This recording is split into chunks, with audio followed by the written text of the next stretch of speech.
Bismillahirrahmanirrahim. Assalamualaikum warahmatullahi wabarakatuh. Alhamdulillahi wa kafa, wassalatu wassalamu ala rasulillahil mustafa wa ala alihi wa sahbihi wa man wafa wa ba'd. Fa ya ahbaballahi wa ahbaba rasulihi sallallahu alaihi wasallam, usi nafsi wa iyyakum bi taqwallahi faqad fazal muttaqun, fala tamutunna illa wa antum muslimun. Faqala ta'ala ya ayyuhalladzina amanu taqullaha haqqa tuqatih wa la tamutunna illa wa antum muslimun. Ahbaballahi wa ahbabar rasul, saudara-saudariku dimanapun anda berada, berjumpa kembali dalam kajian Madrasah Imam Al-Bukhari. Sudah masuk di hari ke-28. Semoga semua ibadah kita diterima oleh Allah Subhanahu wa taala. Kita masih bersama al-mu'takifin, para peserta i'tikaf di Masjid Al-Ihsan dari Bekasi, PT MPJS. Semoga i'tikaf kita diterima oleh Allah Subhanahu wa taala, diberikan rahmat dan taufik Allah sehingga ketika menjadi alumni dari i'tikaf ini kita bisa mengaplikasikan nilai-nilai kebaikan seperti yang Allah dan Rasulnya perintahkan kepada kita semua. Baik, hari ini ada beberapa yang menarik karena saya berjanji kemarin ingin memperkenalkan kitab lain dari Al-Imam Al-Bukhari, maka saya perkenalkan dulu, nanti kita coba ambil beberapa bagian yang kiranya bisa menjadi sampel pembahasan kita, lalu kita turunkan tinggal 2 sisa hari ke depan untuk yang kira-kira apa yang ingin didiskusikan atau pembahasan-pembahasan topik spesifik yang kiranya terkait erat nanti dengan Idul Fitr. Ya. Ini kita perkenalkan dulu seperti saya sampaikan di kitab Al-Adabul Mufrad. Ya, Al-Adabul Mufrad. Jadi Imam Al-Bukhari selain beliau menulis juga kitab Sahih Al-Bukhari, kitab Al-Jami itu. Ini ya, yang ini. Nah, ini ada syarahnya aja udah ada 12 jilid yang Ibnu Hajar Al-Asqalani. Kemudian ada nanti yang warna hijau, warna merah masing-masing 3 sampai dengan 4 jilid. Ini udah banyak disyarah. Ya, kemudian kemarin saya sampaikan juga ada gabungan Al-Bukhari dengan Muslim. Ini Sahih Muslim yang ini. Ini Syarah Al-Imam An-Nawawi ada 9 jilid. Kemudian gabungannya yang ini, Al-Jami' Baina Sahihaini. Kemarin sudah kita bahas sebagian. Nah, kenapa penting saya hadirkan ini? Berangkat dari satu konsepsi Al-Imam Al-Bukhari. Beliau itu luar biasa ya. Pakar Quran, pakar hadis, ahli fikih dan visioner. Visioner itu dalam arti bagaimana kemudian bisa menyiapkan kadar-kadar terbaik untuk meneruskan perjuangan beliau ya, dalam konteks berdakwah keislaman yang lebih luas, dan kemudian merumuskan satu rumusan dasar yang ini sebetulnya rumusan dari awal-awal masa-masa keislaman yang harus dijaga ya. Apa itu? Ialah adab namanya, adab ya. Nanti ada transformasi di masa jahiliyah ke masa Islam dari kata adab ini. Awalnya kalau di zaman jahiliyah, adab itu diartikan kepada hal yang terkait dengan material, khususnya makanan ya, makanan. Makanya jamuan makan itu dulu disebut dengan ma'dubah namanya, dari kata adab, ma'dubah ya. Wa nahnu fil mashtati dad'u sufala la tarafina adiba ya, kata para pujangga pada waktu itu. Jadi kalau jamuan makan disebut dengan ma'dubah kan, kemudian orangnya disebut dengan adib ya. Adib atau begini, bisa jadi juga begini, adiba ya kan? Pak Adib, bapak yang suka ngajak makan. Ada namanya adib, suka neraktir tuh ya. Nah, ini ya, nah ini, nah turunannya disebut dengan adab namanya. Jadi kalau adab waktu itu lebih identik dengan makanan ya, ada jamuan, ada makan, dia akan, kalau sekarang traktir dan sebagainya, itu ke sini. Jadi arahnya lebih kepada gizinya, lebih kepada materi gitu kan, materi yang sifatnya fisikal. Nah, di masa Islam ini beralih ya, dari yang tadinya hanya jamuan fisik yang sifatnya fisikal, ini nanti berubah kedua sisi. Satu, menjadi jamuan intelektual untuk memenuhi kebutuhan akal, dan spiritual untuk memenuhi kebutuhan rohani. Nah, jadi lengkap akhirnya di sini. Nah, saya mau brainstorming dulu ya, dan pecah bagaimana anatomi sisi manusia ya, anatomi manusia itu dalam Al-Quran seperti apa.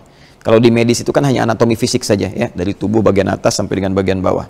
Nah, di Quran disebut manusia itu, manusia kalau dia punya 3 unsur. Nah, ini anatomi manusia dalam Al-Quran. Nanti ada buku saya namanya Ma'rifatul Insan ya, Ma'rifatul Insan, bimbingan menuju manusia paripurna. Di situ saya uraikan juga. Satu, ada fisiknya secara jasmani, jism ya, jism, bodinya. Yang kedua, ada akalnya akal. Kita tulis pakai Latin. Nah, penyambungnya. Ini unsur intelektualnya di sini. Kemudian yang ketiga, ini yang paling utama, ada rohnya. Ini unsur kehidupan sekaligus nilai spiritualnya di sini. Jika ini spiritual, ini intelektual, yang ini fisikal. Nah, disebut manusia, ini harus memenuhi tiga unsur ini. Hilang satu, maka hilang si kemanusiaannya. Dalam arti sisi manusia yang hidup. Ya, kita beri contoh misalnya, rohnya nggak ada, akal dan fisik ada, maka ini meninggal, mayit namanya. Kan mayitun, beda antara mayit dengan mayit, itu beda. Kalau mayit akan meninggal, ya, innaka mayyitun wa innahum mayyitun, ya, engkau pun akan wafat, mereka pun akan wafat, sama-sama semua kita akan meninggal, ya. Tapi kalau hilang tasdidnya, ini sedikit pengayaan, jadi ada mayyit, ini ya, supaya kita paham betul, mayyitun, kan, ada mayitun, nah tasdidnya hilang, mayitun, nah ini. Kalau yang ini, ya, ini CM, calon meninggal, ya, akan meninggal. Itu nanti di Quran surat 39 ayat 30 itu, innaka mayyitun wa innahum mayyitun, kan? Innaka mayyitun wa innahum mayyitun. Ya, kamu akan wafat dan semua juga akan wafat. Tidak ada yang abadi hidup di dunia ini. Maka disadarkan kita untuk mencari bekal pulang. Nah, ketika kemudian kita meninggal, tersisa C-nya hilang, tinggal M-nya meninggal, maka tasdidnya hilang. Berubah jadi sukun begini. Ya, maitun ini meninggal. Siapa yang membawa tasdid ini? Ini gambaran dari nafas kita lah. Ya, nyawa kita dicabut, gitu kan? Namanya maut. Nah, maut namanya. Makanya setiap yang berjiwa, ya, yang berjiwa, ini jiwanya di sini. Jadi kata mayit ini digambarkan jiwanya di sini, pasti akan kedatangan maut. Nah, jiwa sumber kehidupan kita, nafas namanya. Nafas, ya. Jadi kalau roh sudah masuk ke dalam tubuh, itu jadi nafas namanya. Makanya diserap ke dalam bahasa Indonesia bisa bernafas. Ini agak dalam kajiannya, ya. Nanti datang maut, kalau sesuai ajal tiba, ya, ajalnya tiba, akhir hidup kita datang maut. Maut di Quran surah ketiga, turunkan, ayat 185. Ya, kullu nafsin, nafas kullu nafsin, dha'iqatul maut. Ya, yang bawa maut siapa? Detil Quran. Silahkan cari di kitab manapun. Nggak akan pernah menemukan uraian sedetil ini. Mustahil bisa merumuskan ini kecuali yang menciptakan. Maka ini bukti nyata Al-Quran firman Allah, ya, dan kebenaran Islam. Yang bawa maut namanya malakul maut, malaikat khusus pembawa maut. Malakul maut adanya di Quran surah 32 ayat 11, paling kanan sebelah bawah di mushaf. Qul yatawaffakum malakul mautil ladzi wukkila bikum. Ya, katakanlah setiap orang akan wafat. Jadi kalau maut sudah tiba, maka tibalah wafat.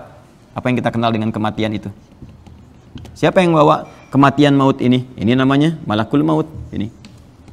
Sampai ke caranya ada. Kalau mau kita bedah, ya, ke materi tentang kematian, misalnya fikih kematian, itu sampai caranya. Dari yang paling tenang, ya ayat Tuhan nafsul mutmainnah, napasnya kan, sampai yang dipukulin malaikat, ada.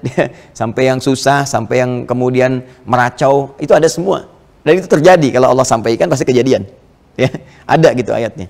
Nah, ini gambaran konsepnya seperti ini. Jadi kalau ini nggak ada rohnya, berarti terjadi kematian. Kalau misalnya, mohon maaf, roh ada, fisik ada, akal ada, hewan, akal tidak ada, hewan. Karena hewan dicipta oleh Allah Subhanahu wa taala dengan roh, dengan fisik, tanpa akal. Ya, makanya jangan mengajak hewan untuk berpikir kejauhan. Ya, dasar kamu, dia ada ayam, udah kita pel lantainya, ayam datang buang kotoran, dimarahin.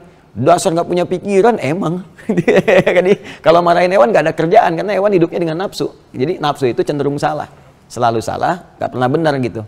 Kalaupun dia berbuat benar, itu instingnya, bukan karena pikirannya. Jelasnya, kayak emang nggak ada pikiran. Nah, kalau misalnya cuman ini saja, roh, akal, nggak ada fisik, nah, gentayangan. Karena ini nggak mungkin gitu kan. Jadi semua manusia harus punya tiga ini, 1, 2, 3. Di masa jahiliyah, adab itu hanya khusus memenuhi unsur fisik. Makanya jahiliyah, jahil. Akalnya nggak dipakai, ya, kekuatan spiritualnya kosong. Karena itu semua tindakan kriminalitas ada di situ. Kalau Anda mau mencari misalnya kriminalitas paling tinggi, kumpul di jahiliyah. Jadi ada jahlun, ada jahil, ada jahiliyatun, beda.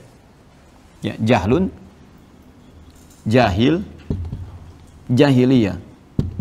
Itu beda. Jahlun kebodohannya. Bodoh itu bisa dari segi pengetahuan, akal, bisa jadi moral. Memang mungkin ada yang pintar, tapi kepintarannya dipakai untuk menipu. Ya, dipakai untuk berperang, dipakai untuk membunuh, dipakai untuk merampok, dipakai untuk zina, untuk goda dan sebagainya, padahal keburukan. Ini jahlun. Orangnya jahil. Kalau kita ingin kumpulkan semuanya, keduanya, semua sifat keburukan itu dan melekat di dalamnya, maka jahiliyah namanya. Kenapa masa itu disebut dengan jahiliyah? Karena memang semua perangkatnya terpenuhi pada hal-hal yang keburukan, sifatnya keburukan. Gak kenal, bodoh tuh gak kenal pada kebaikan. Gak kenal pada moral secara umumnya. Nah, karena itu pun aspek-aspek adab ini hanya untuk memenuhi unsur fisik saja, maka ini kosong. Ya.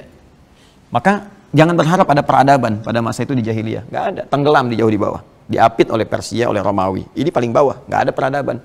Ya, gak ada puncak ilmu di situ.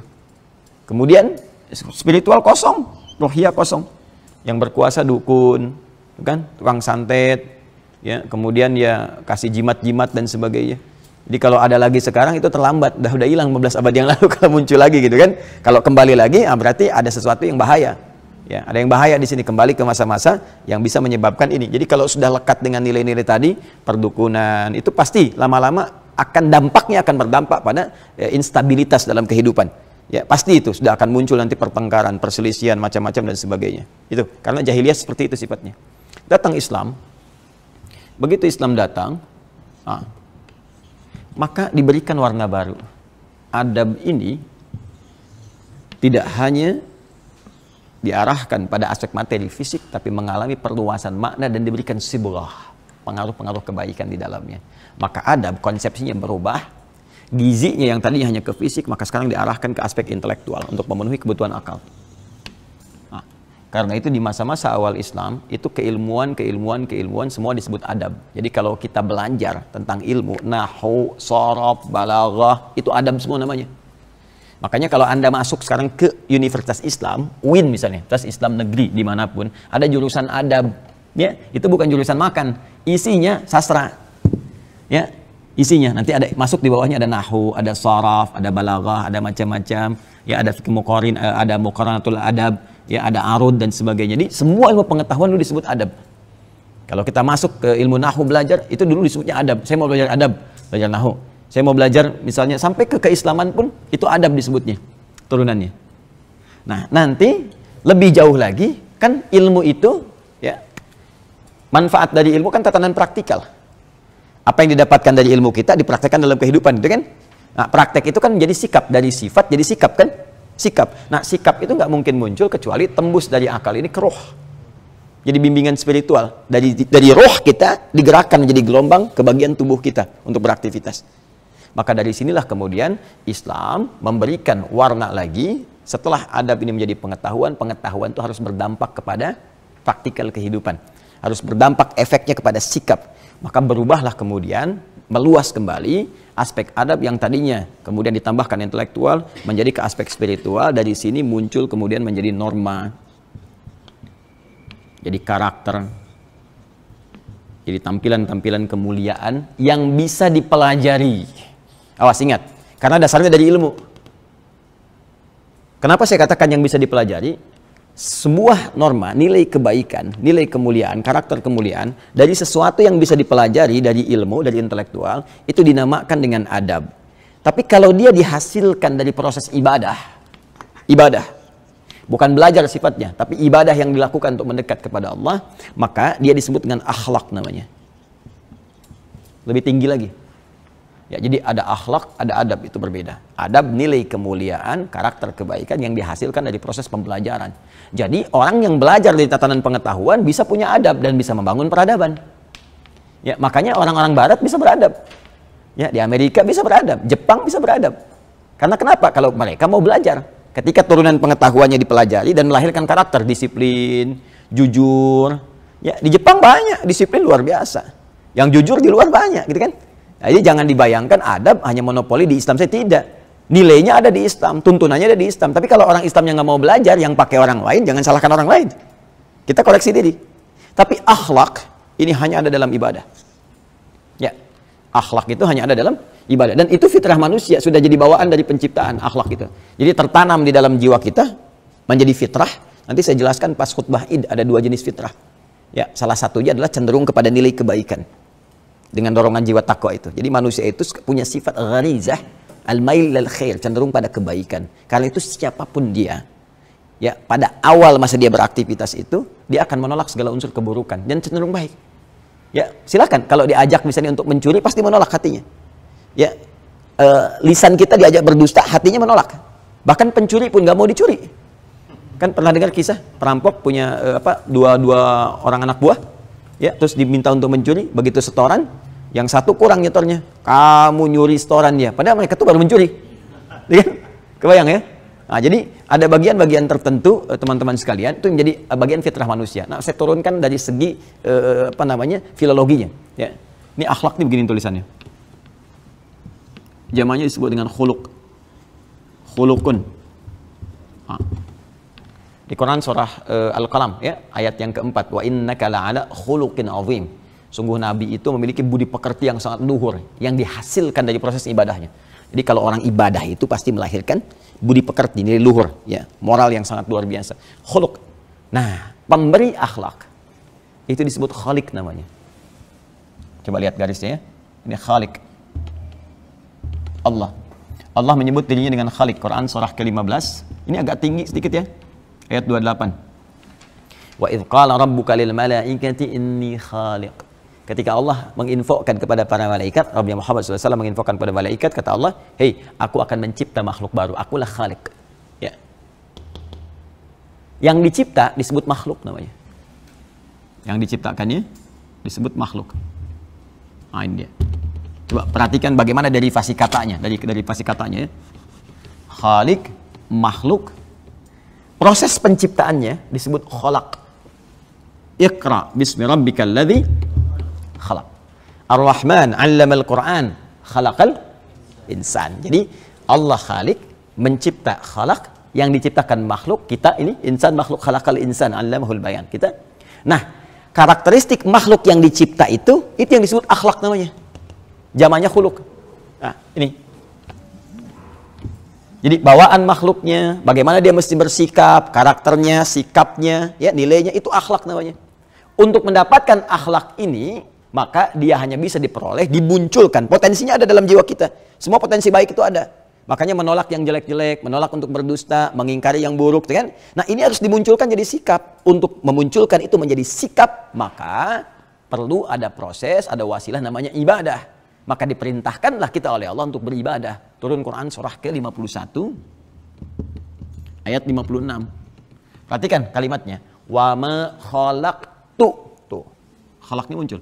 Wa ma khalaqtu, tuh-nya kembali ke Allah. Wa ma khalaqtul jinna wal insa illa liya'budun. Tidaklah aku ciptakan, kata Allah, jin dan manusia itu ciptakan, ini prosesnya, kecuali mereka supaya menjadikan seluruh aktivitasnya untuk beribadah kepada Allah. Apa tujuan tertinggi ibadah itu? Akhlak. Ini akhlak. Makanya kita diminta sholat kan, bagian dari ibadah kan, ibadah pertama itu sholat. Quran surah 20 ayat 14, innani anallahu, saya adalah Allah, la ilaha illa ana, nggak ada Tuhan selain saya, fa'budni, ibadahlah kepada saya, sembah saya. Bagaimana caranya? Wa aqimis sholat, tunaikan sholat sebagai ibadah kepada Allah. Sekarang apa hasil dari sholat itu? Goalnya apa? Kan turun Quran surah 29 ayat 45, innas sholata tanha anil fahsya'i wal munkar. Tanha anil fahsya'i wal munkar itu akhlak, mencegah perbuatan keji dan mungkar. Keji itu keburukan yang muncul dari syahwat. Maaf ya, pornografi, porno aksi, zina, kan? Ya, kata-kata kotor, jorok, itu fahsya. Ya, boleh jadi orang bisa beradab, disiplin, nggak ada korupsi, ya, nggak ada pencurian, tertib semuanya, tapi zina marak, ya, mabuk-mabukan iya gitu. Ah, coba lihat, kita bandingkan ya, misal di Barat bisa bikin peradaban, tapi nggak bisa buat perakhlakan. Ya, coba silakan, lain waktu Anda lihat atau berkunjung, ya, kalau Allah berikan jalan kepada kita, silakan cek, yang zina banyak. Pakaian terbuka banyak, yang mabuk-mabukan banyak, tapi dalam saat yang bersamaan bisa disiplin, kejujuran juga tinggi dan sebagainya. Ah, itu kejujuran bisa dilatih lewat pengetahuan, belajar. Bukankah dari kecil kita dilatih masuk sekolah jujur, disiplin, jangan ganggu tetangga, ya? Kalau nyetel volumenya jangan kencang-kencang, itu adab. Tapi akhlak lebih tinggi nilainya. Setidaknya umat Islam itu harus mampu mengakomodir semua nilai-nilai kebaikan. Akhlak ini bisa diterjemahkan dalam bentuk adab ketika dilahirkan dalam bentuk konsepsi. Diwujudkan bentuk konsepsi, ada pelajaran, dipelajari, maka jadilah bersamaan bersanding, berakhlak dan beradab. Sholatnya bagus, mencegah perbuatan keji dan mungkar. Kemudian untuk menguatkan sholat ini diterjemahkan dalam bentuk pelajaran. Maka ada pelajaran fikih sholat. Dulu pelajaran ada akidah akhlak. Tuh kan, masih ada sampai sekarang. Saya masih kecil masih ada tuh pelajaran tuh. Nah, tugas dulu. Tugasnya Pak Azul sekarang munculin lagi. Ada akidah akhlak tuh ada kan? Supaya nyatu. Makanya kenapa ada akidah, ada akhlak, supaya orang yang berakidah itu berakhlak. Makanya jarang dulu ada bom-boman tuh. Ya, ribut-ribut macam-macam, kita damai aja. Ya, enggak. Kenapa? Karena akhlak ada. Sekarang akhlak dieliminir. Pendidikan berkarakter, semakin diberi karakter, semakin tidak berkarakter. Macam-macam apa lagi lah. Kita udah punya dari dulu, konsepsinya itu bagus itu. Makanya saya ingin kembalikan lagi, dari sini kadang muatan akhlak diturunkan untuk dipelajari. Ketika dipelajari menjadi beradab. Ya, dulu ada perpaduannya seperti di dalam tata negara itu. Kalau kita waktu sekolah ada PMP, Pendidikan Moral Pancasila. Ya, dulu saya sampai mencari itu di ayat-ayat Qur'annya, karena konsepsi itu kan dibuat nanti satu kali kita ngaji lah ke situ. Ya, ada konsepnya kan banyak orang Islam berkontribusi. Ya kayak Wahid Hashim, kayak Agus Salim dan sebagainya. Coba kalian tahu nggak ayat-ayat Qur'an ya, teman-teman? Ayat-ayat Qur'an yang mengilhami lahirnya Pancasila. Itu saya bisa sebutkan ayatnya satu-satu. Ketuhanan yang Maha Esa, Qul huwallahu ahad. Kemanusiaan yang adil dan beradab, innallaha ya'muru bil adli wal ihsan. Persatuan Indonesia, wa'tasimu bihablillahi jami'ah. Kerakyatan dipimpin oleh hikmat, kebijaksanaan dalam perusahaan perwakilan, wa amruhum syura bainahum. Keadilan sosial bagi seluruh rakyat Indonesia. Apa ayatnya? Ya, adiluhu aqrabu littaqwa. Ada semua. Jangan dikira main-main itu. Itu dahsyat itu. Apalagi kalau digali setiap diksi ayatnya, luas sekali. Demi Allah saya katakan, mengamalkan itu sih orang Islam, amalin tuh 5 sila Pancasila, tertib kehidupan di Indonesia itu. Damai, tentram, semua jadi orang baik. Cuma kita kosong. Amanah, kan itu dirumuskan nanti turunannya di pasal 29 kan? Negara menguatkan itu dengan pasal 29 ayat 1, negara berdasar atas ketuhanan yang Maha Esa. Pasal 29 ayat 2-nya menjamin kita mengamalkan itu. Negara menjamin kemerdekaan tiap-tiap penduduk untuk memeluk agamanya masing-masing dan beribadah menurut agama dan kepercayaannya itu. Hafal saya itu. Ya, jadi kalau kita mencintai benar bangsa, pelajari dasarnya. Ya, katanya praktekkan dalam kehidupan, insya Allah benarlah di kita ini benar insya Allah. Balik sini ya. Nah, jadi ini adab. Makanya konsepsi adab ini kalau benar dipraktekkan, setidaknya membentuk orang jadi baik, ini, sehat, ini, dan soleh. Nah, Imam Al-Bukhari peduli dengan itu. Pasti ada generasi muslim ke depan itu, yang fisiknya kuat, bagus, yang cerdas, intelektualnya. Saat yang bersamaan dia soleh. Jadi bukan hanya memadukan antara iptek dengan imtak, ya, iptek pengetahuannya tinggi, teknologinya bagus, takwanya meningkat, tapi juga fisiknya kuat. Nah, itu ketiga ini, jadilah manusia yang seutuhnya. Maka beliau mengkhususkan, menyendirikan satu pembahasan khusus untuk membentuk karakteristik adab. Menyendirikan, mengkhususkan disebut dengan mufrad. Afrada yufridu ifradan fahuwa mufridun wadaka mufrad. Sesuatu yang disendirikan, dikhususkan. Maka jadilah kitab ini Al-Adabul Mufrad. Ngaji begitu, ngaji kitab. Jadi semua judul itu ada maknanya. Kenapa disebut Bulughul Maram? Kenapa disebut Subulus Salam? Ada maknanya. Kenapa ini sunan? Kenapa ini jami? Ya, kenapa ini begini? Kenapa ini tafsirnya Jalalain? Misalnya ini tafsir Jalalain nih. Ya. Nah, itu ada maknanya. Kalau ke orang, siapa orangnya? Apa inspirasinya? Ya, dan seterusnya. Nah, ini saya perkenalkan dulu ya. Ini karya Imam Al-Bukhari, ini syarahnya juga banyak yang mensyarah ini, dan ini banyak dikaji-kaji di masjid-masjid juga tertentu gitu ya. Jadi kalau ngaji, udah ada terjemahannya. Ya, demi Allah saya katakan, insya Allah kalau ngaji di masjid benar ngajinya tentang kitab ini, generasinya bagus di setiap masjid itu. Ya, kalau benar cara mengajinya, setidaknya Arabnya disertakan selain terjemahannya. Nah, yuk kita coba kenalan dulu ya. Kita ambil salah satunya. Nanti banyak ini, dari mulai madrasah pertama di rumah. Ya, kan di rumah tuh kalau di rumahnya nggak baik, ke sekolah nggak baik, ke masyarakat nggak baik kan?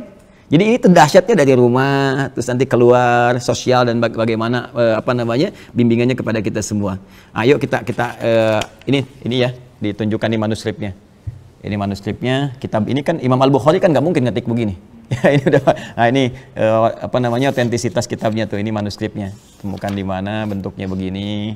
Masya Allah ya, masih bisa menulis tuh, hafal Quran, hafal hadis, nulis berapa waktu yang dibutuhkan, tintanya dari mana, malam lampunya penerangnya seperti apa, ya, dan belum yang syarah. Yang syarah ini kan satu kitab, syarahnya 12, kadang-kadang 5, 4, 3 gitu, ya. Nah ini makhtutat yang ditemukan, ya, sampai dengan sekarang. Jadi ya itu tantangan bagi kita lah. Saya ada nanti mudah-mudahan besok lah saya bawakan. Saya menemukan jamaah kita, bukan saya, jamaah kita itu waktu gali sumur menemukan satu manuskrip, ya, tumpukan kitab-kitab klasik yang ditulis orang tua kita, ulama kita dulu. Begitu saya baca ini, masya Allah, udah dahsyat ini. Ya, isinya tuh bagus sekali gitu. Ada tentang fikih, ada tentang akhlak, tentang macam-macam. Itu masih ada yang tulisan tangan gitu. Terus ada yang murid-muridnya belajar, tulisin nyatet. Pertanyaan saya, kok bisa disembunyikan di sumur? Kenapa gitu? Ya, ditimbun gitu. Apakah mirip kejadian seperti di Spanyol waktu itu? Di mana kitab-kitab banyak disembunyikan di dalam, baik di tanah, ada ditimbun atau yang di hutan-hutan gitu. Itu yang menarik. Masih ada di saya. Ya, sebagian saya hadiahkan ke Habib Umar bin Hafidh waktu beliau ke sini. Ya, ada saya kasihkan, masih ada di saya, masih utuh yang ini. Itu menarik sekali. Kalau digali itu setidaknya mungkin 100 tahun ada itu. Ya, paling minimal ke belakang 100 tahun ke belakang itu. Dan itu diduga kuat di antara murid-murid yang pertama belajar dari generasi para pengajar yang datang dari Hadramaut ke sini. Ya, karena ada redaksi-redaksinya yang saya bisa lihat, oh ini ke sini, ini ke sini, ini ke sini. Ya, dan di pesantren-pesantren yang klasik yang sekarang jadi kitab-kitab itu, nah itu syarah-syarahnya terambil dari sini.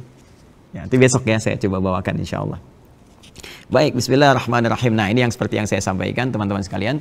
Ini dimulai dengan di rumah dulu. Bagaimana menata adab di dalam rumah sebelum kita keluar. Ya, jadi dimulainya terstruktur sekali dari rumah. Terus di rumah itu dipecah lagi.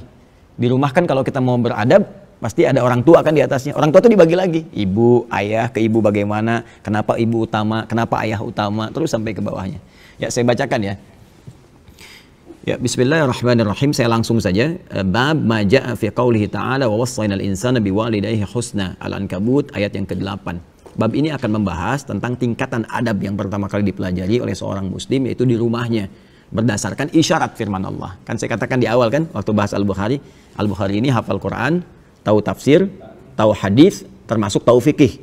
Jadi sangat terstruktur gitu ya apa yang ada diturunkannya. Dari sini pembahasan ini nanti ada buku-buku tentang fikih rumah tangga. Nanti saya pulang mungkin besok, ingatkan saya saja ya. Nanti saya coba contoh, saya tunjukkan. Dulu saya masih ngajar tentang fikih keluarga. Jadi ada keluarga-keluarga kita tunjukin nih, bimbingan fikih keluarga begini gitu. Itu dari runtut sekali, dari atas sampai kalau lahir anak, lahir cucu, lahir apa, terus sampai ke pendidikannya bagaimana ada semua. Ya. Nah, ini baru disebutkan satu ayat. Saya turunkan lagi ayat yang lain ya. Jadi teman-teman boleh catatkan yang sama dengan ini. Redaksinya mirip-mirip ya, sama, tapi penekanannya berbeda. Jadi kalau di Quran ada lafaz yang sama, jangan disebutkan pengulangan. Karena nggak ada pengulangan dalam Al-Quran. Allah itu maha suci dari pengulangan. Kalau mengulang berarti nggak jelas. Dan semua firman Allah jelas. Ya, makanya di tafsir itu ada kaidah begini. Ada kaidahnya, taksis li ma'nan jadid. Ini untuk menunjukkan pondasi pada makna yang baru, yang tidak sama dengan sebelumnya. Itulah mukjizat Al-Quran. Ya, di Ar-Rahman kan diulang tuh. Ya, kalau kita dari segi lafaz kan kita sebutkan diulang. Padahal bukan pengulangan. Fabi ayyi ala'i rabbikuma tukadziban, fabi ayyi ala'i rabbikuma tukadziban, fabi ayyi ala, terus itu fabi ayyi ala yang pertama beda dengan yang kedua, kedua beda dengan yang ketiga, ketiga beda dengan yang keempat, lain-lain itu maknanya. Oh, kalau kita ngaji tuh, oh, kita kata ya Allahumma sholli ala sayyidina, ya Allah, benar nih firman Allah ini, nggak bisa manusia bikin begini, beda satu kedua lain maknanya, itu pondasinya lain gitu. Di Al-Baqarah aja, ya Bani Israil adzkuru, dan itu kan 3 kali. Ya Bani Israil adzkuru ni'mati allati an'amtu 'alaikum wa aufu, kan yang 40. Yang 47 wa anni faddaltukum 'alal 'alamin. 122 wa anni faddaltukum 'alal 'alamin. Kan? Itu antara 1, 2, ketiga lain-lain maknanya. Ya. Nah, di sini saya ingin tunjukkan ini yang Al-Ankabut ayat 8. Kalian teman-teman boleh tambahkan Quran surah 31, Luqman ayat ke-14. Kemudian satu lagi Quran surah 46 ayat 15 yang kemarin. Ya. Nanti itu berurutan ya. Quran surah ke-29 ayat 8. Kalau yang ini kaidah dasar. Nanti yang di Luqman Quran surah ke-31 ayat 14 itu nanti terkait dengan masa penyapihan. Ya. Kehamilan dengan penyapihan. Kemudian yang Quran surah ke-46 ayat ke-15 terkait sampai masa usia 40 tahun dan harus menyiapkan amalan spesifik untuk dibawa pulang yang jadi kebanggaan gitu, sampai dengan doa dan menyiapkan keturunan. Ya. Nah, ini mari kita lihat turunannya ya. Bab ma jaa fi qouli ta'ala, a'udzubillahi minasyaitonir rajim, wa wassaynal insana biwalidayhi husna. Ya. Dan kami berikan wasiat kepada semua manusia. Kita kembalikan dulu ke Quran surah ke-29 ayat 8. Ya, supaya saya bisa jelaskan dulu bagaimana kedalaman diksi Al-Quran di sini. Ya. Wa wassayna, dan kami wasiatkan. Apa itu wasiat? Wasiat itu pesan singkat yang sangat kuat. Ya, pesan singkat yang sangat kuat. singkat, padat, tapi pesannya kuat sekali. Bukan mau meninggal ya. Wasiat itu asalnya bukan mau meninggal. Teman-teman saya mau berwasiat, oh Ustaz ini mau meninggal. Bukan. Ya, wasiat itu maksudnya pesannya kuat sekali. Ya, tolong jaga ini dan amalkan ini. Kenapa pesan orang meninggal disebut dengan wasiat? Karena biasanya kalau orang sudah mau meninggal, pesannya cepat ditangkap. Seorang ibu mengatakan dalam sehatnya, nak, sholat nanti mah kan baru adzan, ntar aja pas mau qomat. Begitu sudah nafasnya ya tersendat-sendat di ujung beliau usianya, kemudian mengatakan, nah sholat iya mah, iya insya Allah mah, siap tuh. Lebih kuat rasanya. Karena itu pesan orang yang kiranya merasakan di ujung usianya itu disebut dengan wasiat karena cepat sampai ke dalam jiwa pendengarnya. Nah, Allah di sini menggunakan kata wasiat. Wa wasaina, aku mewasiatkan. Ini artinya kalau Allah sampaikan dengan kata wasiat lebih penting lagi. Ya. Nah, kalau ada redaksi seperti ini, ingat ya. Ini persamaannya begini. Kalau di Quran, di hadis ada sebuah kata yang menekankan, ini artinya satu, informasinya sangat penting. Yang kedua, pahalanya banyak. Ya. Oh, ini harus saya tajamkan nih. Kadang ngaji itu begitu, kadang-kadang satu kata bisa kemana gitu, tapi terkorelasi dan indah. Ya. Ini saya kasih rumus dulu ya dalam tafsir nih ya. Rumusnya begini. Kalau ada satu kata bersifat menekankan, taukid. Nah, kan? Yang langsung perintah sifatnya dari Allah. Maka ini ingin menunjukkan kesan bahwa informasi yang disampaikan ya lewat kata ini sangat penting.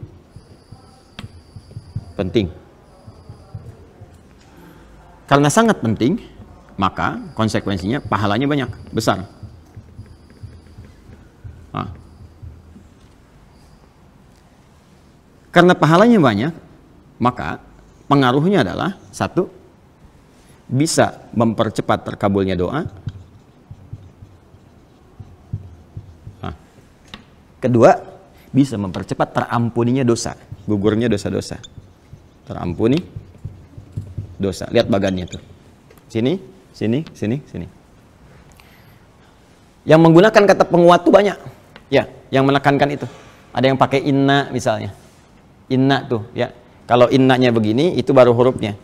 Kalau sudah pakai tambah nahnu tuh bisa disingkat jadi na panjang begini. Ya, inna pendek begini ditambah dengan na, gini disatukan menjadi gini. Inna gini. Ya.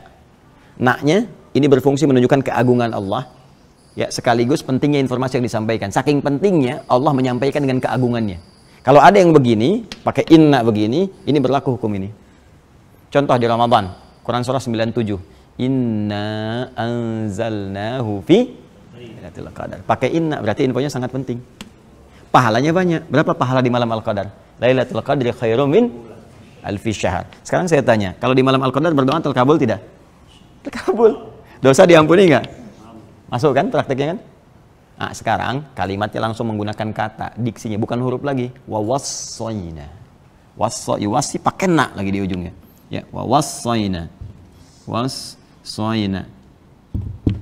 Wasso aja ini udah mewasiatkan. Wasso, yuwassi, ya kan? Atau auso, yusi, wasso, yuwassi. Ada auso, yusi, ada wasso, yuwassi, ya. Pakai na lagi.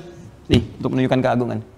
Wasa saja udah menunjukkan makna yang sangat penting. Kalimat yang singkat, padat, tapi sangat penting. Seakan ingin mengatakan begini. Nah, saya terjemahkan dari nak dulu. Demi keagunganku, kata Allah. Ya, aku berikan info yang sangat penting kepada kalian. Aku tekankan ini. Ya, fokus baik-baik gitu. Nah, itu seperti itu kurang lebih ya gambarannya. Kemudian al-insana, manusia. Di terjemahan disebutkan manusia. Manusia itu disebut dengan 5 nama di Al-Quran. Ada Bashar, 35 kali disebutkan di Quran. Ada ins, ya dipasangkan dengan jin, ya ma'syaral jinni wal ins, 18 kali disebutkan di Quran. Ada nas, ya 241 kali disebutkan dalam Al-Quran. Qul a'udzu birabbin nas. Ada bani Adam, ya bani Adam khudzu zinatakum 'inda kulli masjid, 7 kali disebutkan dalam Al-Quran. Ada insan, 65 kali disebutkan dalam Al-Quran. Dahsyatnya Al-Quran, kalau kita lihat di terjemahan, semua terjemahannya sama manusia. Tapi lafadznya berbeda. Dan ini menunjuk pada penekanan yang tidak sama. Kalau disebutkan Bashar, ingin menunjuk tampilan fisik yang bagus, halus, sekaligus ada punya potensi nafsu. Jadi kalau kita mau belajar memanage nafsu, cari kata Bashar di Quran, pelajari itu. Ins, untuk menunjuk sifat kelembutan dan harmoni manusia. Yang beda dengan jin. Ya, kalau jin itu tersembunyi, kemudian cenderung kasar, makanya jin itu tampilannya kasar. Ya, nggak ada orang kemasukan jin jadi ramah misalnya. Permisi Ustadz, ingin ikut taklim, sedang kemasukan jin, mustahil. Ya, pasti dia meracau, mengacau dan sebagainya. Bedanya manusia lawannya ins, lembut, nampak.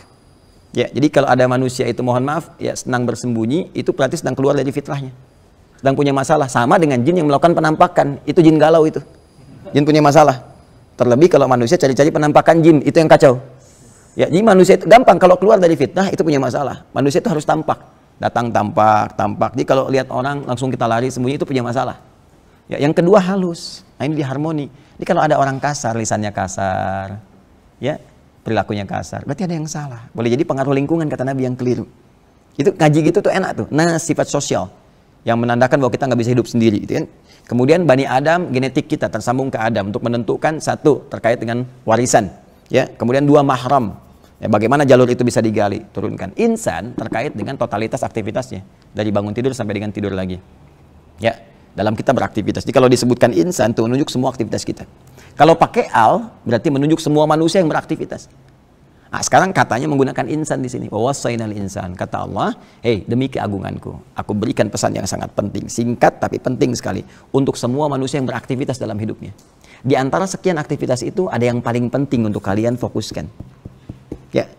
Kita dari bangun tidur sampai tidur beraktivitas kan? Banyak kan?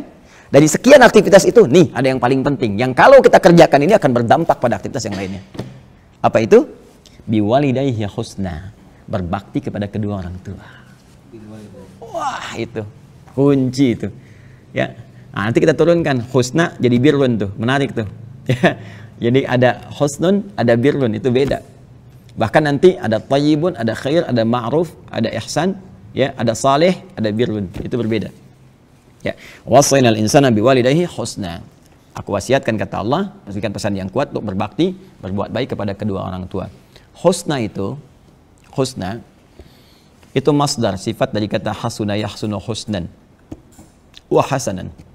Jadi turunannya jadi hasana yuhasin untuk perbaikan dan ihsan untuk puncaknya. Dasarnya husna. Husna itu punya 3 arti. Satu, baik.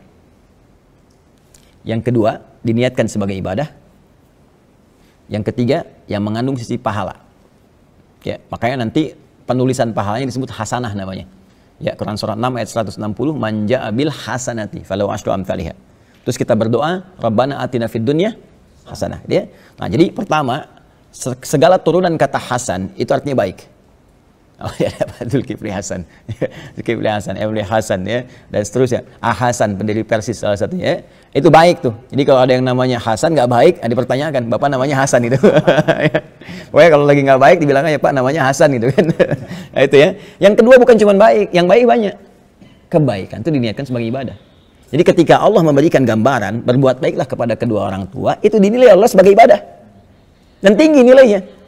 Makanya nanti di Quran surah ke-17 ayat 23, itu tingkat ketinggian ibadah, ya, dalam rangka berbakti kepada orang tua itu diletakkan oleh Allah setelah beribadah kepada Allah, menuhankan Allah. Wa qadha rabbuka alla ta'budu illa iyyah wa bil walidaini ihsana. Tuh, tingkat ketinggi. Jadi jangan dikira kita berbakti cuma cium tangan aja nggak ada nilainya. Tidak, itu tinggi sekali. Dan ketinggian ibadah itu terletak setelah menyembah kepada Allah Subhanahu wa taala. Dari sisi pahalanya. Ya, makanya Allah sangat murka kalau ada seseorang misalnya, mohon maaf sekali, ya baik sama yang lain, kerjakan ini sukses, tapi sama orang tuanya buruk, tidak. Ridha Allah nggak akan turun. Ya, itu bermasalah gitu. Nah, dan yang ketiga, berpahala. Ya, berpahala. Jadi saya bikin konsepsi garisnya supaya paham kayak yang tadi tuh. Kayak yang tadi ya. Jadi kenapa menggunakan kata husna sebagai dasar yang paling singkat di sini untuk memberikan kesan. Jadi belum masuk ke terapan nih. Ya, baru dikasih konsepsi dulu kalau kita mau, Allah turunkan nanti secara detail dan harus mau. Ya, ini menunjukkan satu turunan kata hasuna. Ya, ini kalau ada begini ruq'ah namanya. Kadang disebut riq'ah. Ini sin kalau panjang begini, sin. Ya. Hasuna yahsunu husnan wa hasanan. Nanti ada wa ihsanan. Ya, kalau pakai ahsana dan tahsin kalau pakai hasana. Ini menunjukkan garis ini menunjukkan 3 hal. Satu, segala perbuatan yang baik mengandung nilai ibadah dan berpahala. Kita praktekkan dengan ayat ini dalam konteks bakti kepada orang tua. orang tua. Ya. Wassainal insana biwalidayhi husna. Kami wasiatkan kepada setiap manusia untuk berbakti kepada kedua orang tua. Menggunakan kata ini, turunan kata ini. Artinya apa? Bakti di sini menunjukkan perbuatan baik. Kita belum masuk detail ya. Ketika kita berbuat baik pada orang tua, baik itu banyak nanti dengan sikap, dengan harta benda, dengan perhatian, dengan macam-macam. Itu dicatat oleh Allah langsung sebagai ibadah. Dan ibadahnya bukan main-main, ibadah tertinggi, urutannya kedua. Setelah kita menyembah Allah Subhanahu wa taala melalui rasulnya. Ya, dalilnya Quran surah ke-17 ayat 23. Wa qadha rabbuka alla ta'budu illa iyyah wa bil walidaini ihsana. Allah telah menetapkan satu ketentuan, ya hanya menyembah Allah saja, salat, kan? Kemudian kita puasa karena Allah, baca Quran karena Allah, mengikuti Rasulullah, kan? Nah, semua itu tingkatannya yang kita kerjakan nomor 1. Setelah itu urutan keduanya apa? Wa bil walidaini ihsana, berbakti pada orang tua. Tingkat tertinggi nomor 2. Dan ketika dikerjakan itu, apapun yang kita kerjakan dengan niat ibadah ini, saya mau sekolah minta doa saja, dengan niat kita memuliakan orang tua, ya, saya muliakan orang tua minta doa, itu dicatat pahalanya. Punya nilai pahala. Berapa pahalanya? Paling sedikit 10 kebaikan. Dalilnya Quran surah ke-6 ayat 160. Ini Quran surah ke-17 ayat 23. Ya. Pahalanya disebut hasanah namanya. Perhatikan tuh. Ini perbuatannya, ibadahnya disebut dengan ihsan. Ya. Pahalanya disebut dengan hasanah. Ya. Bu Hasanah, ibu yang mendulang pahala dalam aktivitasnya gitu ya. Ini ya. Man jaa bil hasanati, siapa yang melakukan satu kebaikan yang punya nilai pahala, falahu asyru amsalihha, kami balas dengan 10 kali lipat. Jadi kalau kita melakukan sekali aja, assalamualaikum ma, insyaallah mama sehat selalu ya, dicatat langsung 10 kebaikan. Wah, itu kalau nyari pahala tuh banyak sebetulnya peluangnya. Dan ibu, bapak itu luar biasa. Assalamualaikum Pak, semoga sehat-sehat, minta doa ya. Kita padahal yang minta doa, tapi kita diberi pahala. Ya. Apalagi misalnya kita support, kita berikan kasih sayang, ya. Kemudian misalnya kalau orang tua masih hidup, datangi, silaturahim, walaupun cuma bawa buah-buahan, senangkan hatinya, ya kita mengelus dalam kebaikan, oh itu pahalanya banyak sekali. Ya, nanti kalau sudah nggak ada pun, masih ada lagi. Masih ada tuntunannya. Ya, saya misalnya ayah sudah nggak ada gitu kan, masih ada caranya, bahkan hadisnya detail sekali. Nanti kita tunjukkan. Kalau ada peluang harta bisa pakai harta, kalau ada peluang ilmu bisa pakai ilmu, kalau ada tenaga pun bisa diarahkan, yang diharapkan pahalanya untuk orang tua yang telah meninggal. Bisa. Niatkan. Minimal doa. Minimal doa. Makanya kan kita punya doa kan, Rabbighfirli waliwalidayya warhamhuma kama rabbayani. Ya, kalau orang meninggal kita katakan apa? Almarhum kan? Warhamhuma. Ya, baik hidup ataupun telah meninggal. Makanya ketika meninggal kan Allahumma ighfir lahu warhamhu. Jelas ya? Nah, ini teman-teman sekalian. Nah, ini gambaran yang sangat indah dan dalilnya sangat luar biasa. Nah, nanti apa dampaknya kita berbuat baik pada orang tua itu dalam kehidupan kita sebagai implementasi dari adab tadi. Ya, jadi adabnya dipakai tuh. Ini jism, fisikal, akal, intelektual, ruh, spiritual. Pakai jism apa? Makanan, pakaian. Orang tua masih ada, kita mampu misalnya kan kirimkan. Nelpon, pulsa, kirimin. Jangan orang tua yang cari pulsa sendiri buat nelpon kita. Itu jism tuh, fisikal.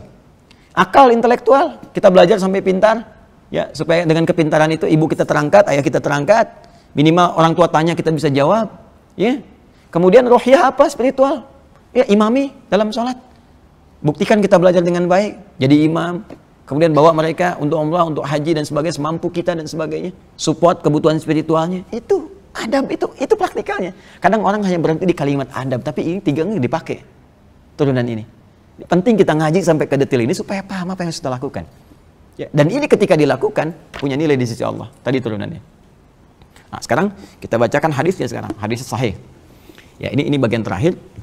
Kita masuk ke hadis sahih. Qala haddatsana Abu Walid qala haddatsana Syu'bah qala Al-Walid bin Al-Aizar akhbarani qala sami'tu Aba Amr wash-Shaybani yaqul haddatsana sahibu hadhihi ad-dar wa asyara bi yadihi ila dari Abdullah radhiyallahu ta'ala anhu qala sa'altu an-nabiy sallallahu alaihi wasallam ayyul amali ahabbu ila Allah ya ta'ala qala as-salatu ala waqtiha qultu thumma ayyun qala thumma birrul walidain kan qultu thumma ayyun qala thumma al-jihadu fi sabilillah qala haddatsani bihinna walau istaztuhu lazadani Allahu akbar kan. Nah, singkatnya ada seorang sahabat bertanya kepada Rasulullah sallallahu alaihi wasallam, kemudian dia apa pertanyaan dia bertanya ayyul amali ahabbu ila Allah, amal apa yang paling dicintai oleh Allah Subhanahu wa taala.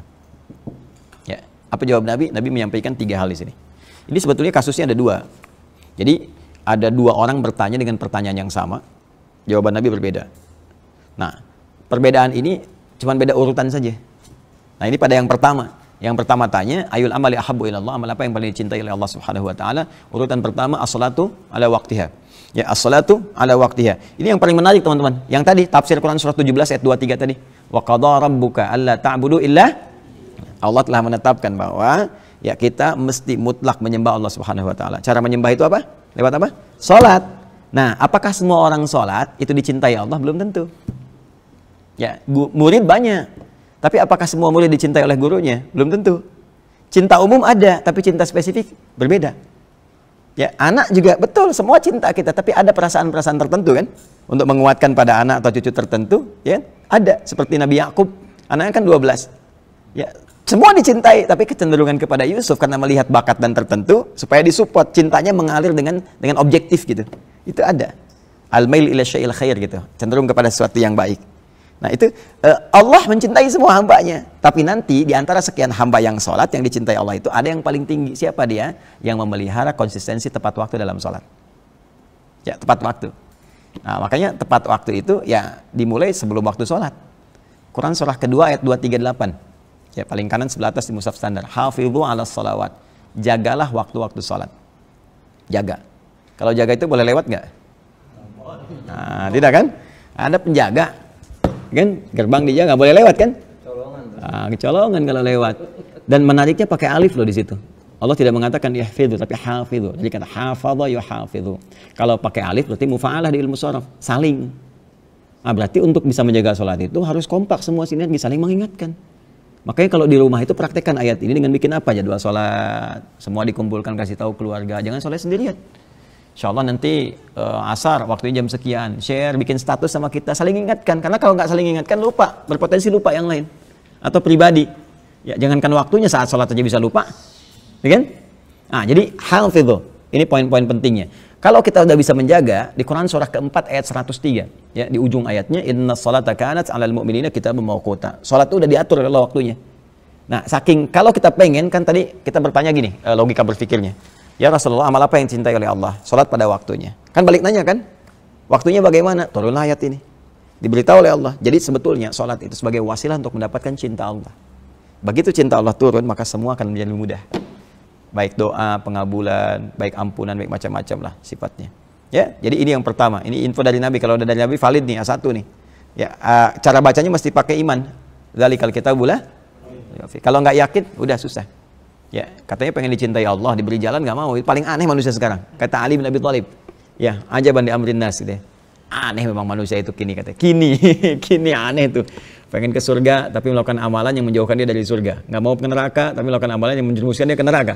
Ya sama kayak gini, nuntut Allah pengen dicintai oleh Allah, nuntut berkah, nuntut rezeki, dikasih jalan lewat sholat, dan diingatkan, bukan cuma sholatnya, lewat adzan diingatkan, hayya 'alas shalah, yuk sholat, nanya, kenapa ya Allah? Hayya 'alal falah. Ya di sholatnya ada kesuksesan, ada kebahagiaan, ada kedamaian, kenyamanan seperti yang kau harapkan. Itu bahasa Arabnya falah. Ayo cepat, cepat. Baru adzan, belum qomat. Nuntutnya banyak, dikasih jalan nggak mau, aneh kan? Ya. Ya, tapi kalau dunia cepet tuh, karena dunia nggak ada setannya, akhirat ada setannya. Ya, wah itu Allahu Akbar. Semoga Allah bimbing kita ya. Nah, yang kedua ini dia, seperti urutan ayat tadi, summa ayyun, kemudian apalagi kalau summa birrul walidain. Ya, kemudian berbuat baik kepada kedua orang tua. Jadi ini tingkatnya tinggi setelah menyembah Allah Subhanahu wa taala. Makanya disandingkan di dalam riwayat lain, ridha Allah pun ini nanti akan diberikan kepada seorang anak ya, berdasar ridha orang tuanya. Sepanjang orang tuanya benar dalam memberikan ridhanya. Ya, itu urutannya gitu kan. Nah, ini urutan yang kedua. Nah, ada yang mau saya katakan begini. Kenapa ketika dipraktekkan jadi birrun? Ayatnya mengatakan husnun. Nah, tahu nggak birrun artinya apa? Baik. Baik itu apa? Birrun. Birrun apa? Baik. Ya. Jadi baik itu ada 5 ya. Ada tayyib, ada khair, ada ma'ruf, ada ihsan atau husnun, ada saleh. Dan birrun itu pelengkapnya untuk praktikalnya. Saya langsung ke birrun saja supaya nggak panjang. Birrun itu asalnya begini. Birrun itu asalnya adalah proses untuk menyaring segala yang kotor sehingga yang baiknya muncul. Ya, menyaring yang kotor sehingga yang baiknya muncul. Kalau melekat kepada pemiliknya, pelakunya, itu berubah menjadi mabrur namanya. Mabrur, tadi kata birrun jadi mabrurun. Makanya pernah dengar ada kalimat haji mabrur? Nah, haji mabrur itu bukan haji yang diterima. Kalau haji yang diterima namanya haji makbul. Qabila yaqbalu. Fa qabil mengatakan makbul. Mabrur itu adalah proses haji yang dilakukan dengan menyaring segala karakteristik yang kotor saat berhaji. Sehingga ketika pulang melahirkan karakter yang lebih baik, yang mulia dan melekat pada pelakunya.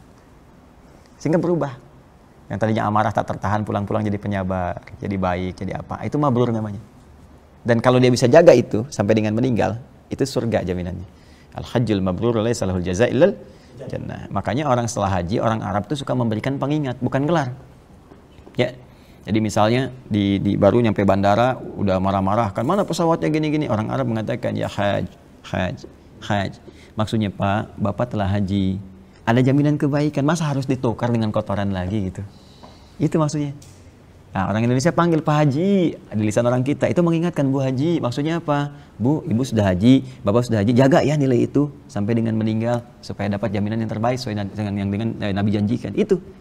Jadi bukan gelar. Ya. Pak Sony lewat ya, Pak Haji Sony, ya. Bukan begitu. Kalau ada gelar tuh, ibadah ada gelar, di Islam paling banyak gelarnya.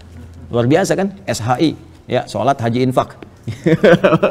Jadi banyak gelarnya tuh, ya. Nah, jadi kembali ke sini ya, kembali ke sini, birrun. Nah, kenapa di sini bakti pada orang tua pakai birrun di praktikalnya? Ya, karakter dasarnya nilainya pakai husnun, ihsan, tapi ketika dipraktikkan birrun. Saya akan memberi kesan kepada kita dalam bahasanya. Kalau mau berbakti pada orang tua, lakukan dengan niat yang bersih.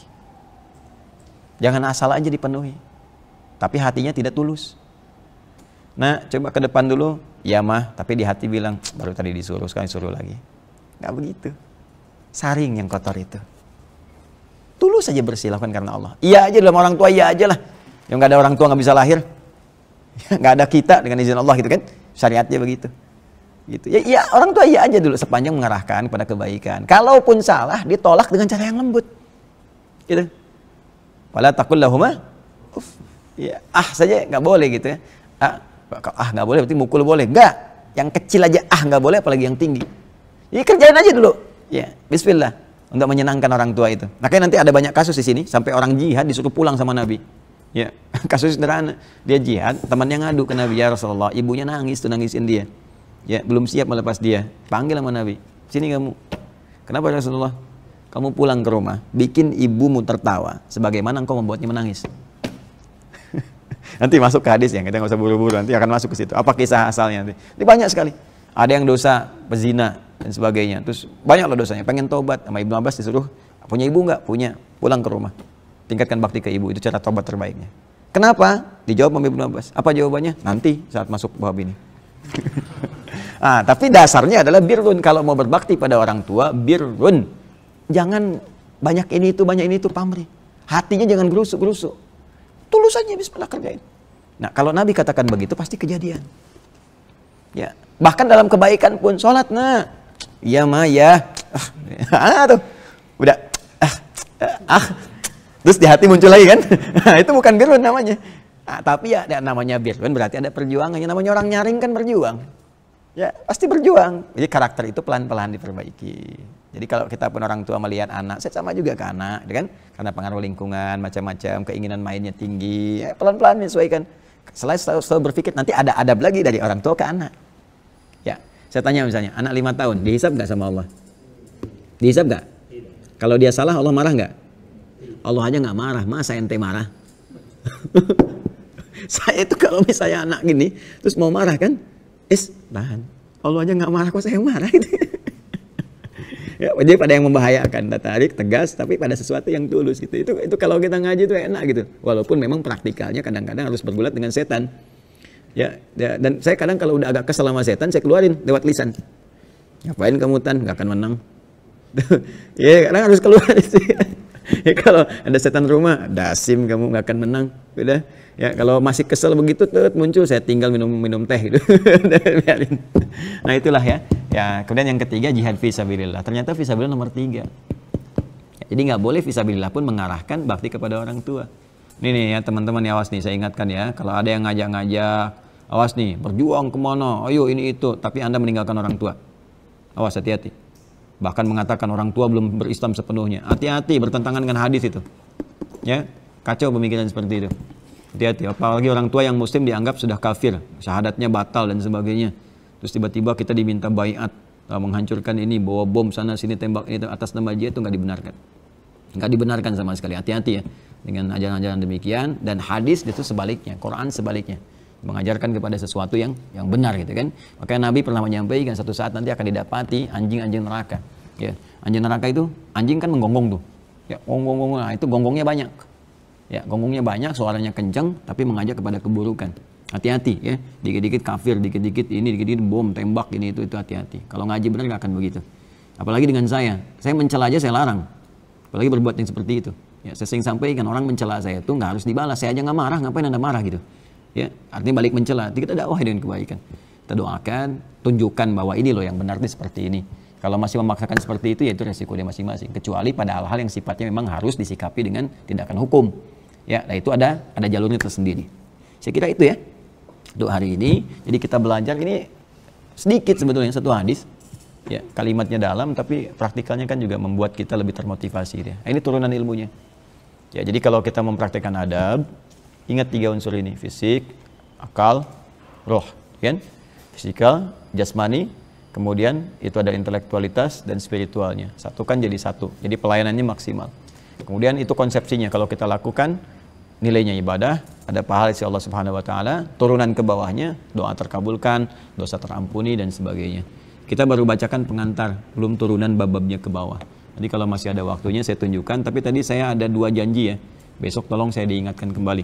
Salah satu di antara janji itu saya bawakan satu manuskrip kan, yang tadi saya sampaikan. Insyaallah ya, yang lainnya nanti teman-teman kita siapkan, dan cuma punya 2 pertemuan lagi.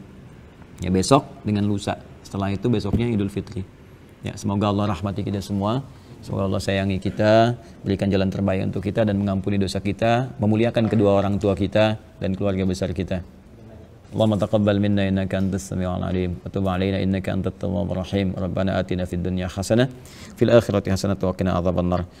Allahumma rabbana ij'alna liman ahsana liwalidina ya arhamar rahimin. Allahumma ij'alna liman ahsana liwalidina ya arhamar rahimin.